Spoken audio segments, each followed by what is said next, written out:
নকল দার্জিলিং চা রুখতে রাজ্যের টাস্ক ফোর্স। গুণমানে সেরা দার্জিলিং চা। বাঙালির চায়ের মেজাজ বজায় রাখতে দার্জিলিং চায়ের তুলনা নেই। বিশ্বমানের সেই চাই লক্ষ্মী লাভ ঘটায় উত্তরবঙ্গের মানুষের। বিশ্বের দরবারে সুনাম আদায় করে নেয় দার্জিলিং চা। দার্জিলিং চায়ের সুখ্যাতি সারা বিশ্বজুড়ে ছড়িয়ে রয়েছে।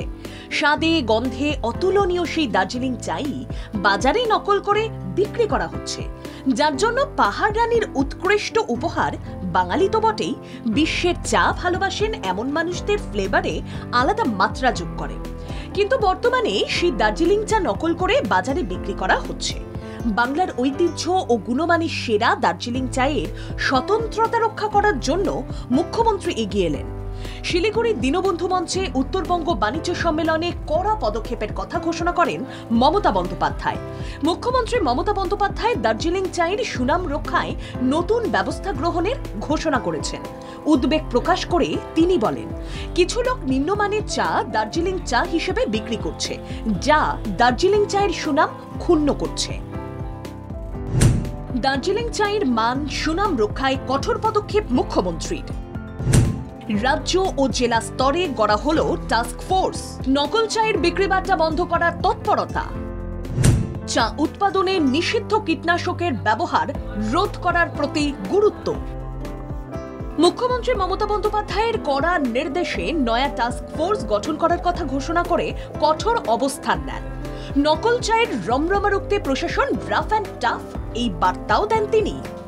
প্রবলেম হচ্ছে সেটা হচ্ছে বাইরের দেশ থেকে কিছু চা আসছে, আমি আর দেশটার নাম বলছি না, এবং তারা ভেজাল মিশিয়ে দার্জিলিংয়ের ব্র্যান্ড ইউজ করছে। এটা already Malay Ghatak labour minister আছে। Already we are planning something to cross check it and to set up some laboratory so that it should be cross-checked there and then it will enter. Thank you. And we have already set up a task force also for that. 2025 সালের 4 April রাজ্য শ্রম দফতরের gazette বিজ্ঞপ্তি অনুযায়ী রাজ্য স্তরের task ফোর্সের নেতৃত্বে রাখা হয়েছে শ্রম দফতরের সচিব এবং সদস্য হিসেবে থাকবেন স্বাস্থ্য, কৃষি ও পুলিশ বিভাগের ঊর্ধ্বতন কর্মকর্তারা। জেলা স্তরের টাস্ক ফোর্স কাজ করবে। দার্জিলিং, কালিম্পং, কোচবিহার, আলিপুরদুয়ার, জলপাইগুড়ি ও উত্তর দিনাজপুরে গঠিত হয়েছে টাস্ক ফোর্স, যেখানে জেলা শাসকরা নেতৃত্ব দেবেন। এই টাস্ক ফোর্সগুলি চা পাতার নমুনা সংগ্রহ, ল্যাবরেটরি পরীক্ষা এবং প্রয়োজনে আইনানুগ ব্যবস্থা গ্রহণের দায়িত্বে থাকবে। মুখ্যমন্ত্রী আশ্বস্ত করেন, রাজ্য সরকার এমন একটি ব্যবস্থা প্রণয়ন করছে যাতে কেউ নিম্নমানের চা দার্জিলিং চা হিসেবে বিক্রি করতে না পারে।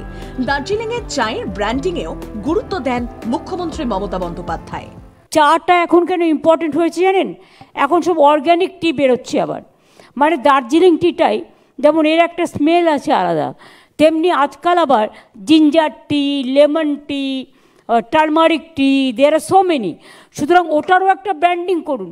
দার্জিলিং থেকেই এটা করতে পারেন, দার্জিলিং টির নামে। অর্থাৎ যারা health conscious, they can take as a health drinks also. একেবারে দার্জিলিংয়ে যেখানে যেখানে চা হয় না, বিশেষ করে যেখানে দার্জিলিংয়ে যারা মাকাইবাড়িতে সেলফ হেল্প গ্রুপ মিলে। আরে একটা কথা বলি, এই যে অনেকে দেখবে সকালবেলা গরম জলের সাথে মধু খায়, তো তোমরা এরকম একটা চা বানাও না। দার্জিলিং টি দিয়ে দিলে, তার মধ্যে একটু মধু মিশিয়ে দিলে, তার মধ্যে একটু লেবু দিয়ে দিলে, ব্যাস হয়ে গেল তোমার লেমন। একদিন নিয়ে একদিন বসো, তোমরা একটা গেট টুগেদার করো। বেশি খাবে না, কম খাবে, বাট চায় বেশি খরচা হলে তোমরা একটা রিফ্রেশমেন্ট করো, চায় ডাকো, তাহলে চায়ের সাথে টা একটু দিয়ে দিলেই হয়ে যাবে। উত্তরবঙ্গের চা শিল্পকে চাঙ্গা করার জন্য রাজ্য সরকার চেষ্টা চালাচ্ছে। নকল চায়ের কারবার রুখতে মুখ্যমন্ত্রী দ্রুত ব্যবস্থা নেওয়ার নির্দেশ দেন। রাজ্যের উদ্যোগের ফলে দার্জিলিং চায়ের গুণগত মান যেমন বজায় থাকবে, তেমনি আবার আন্তর্জাতিক বাজারে এর সুনাম অক্ষুণ্ণ থাকবে বলে আশা করা যায়। ব্যুরো রিপোর্ট, বাংলা জাগো।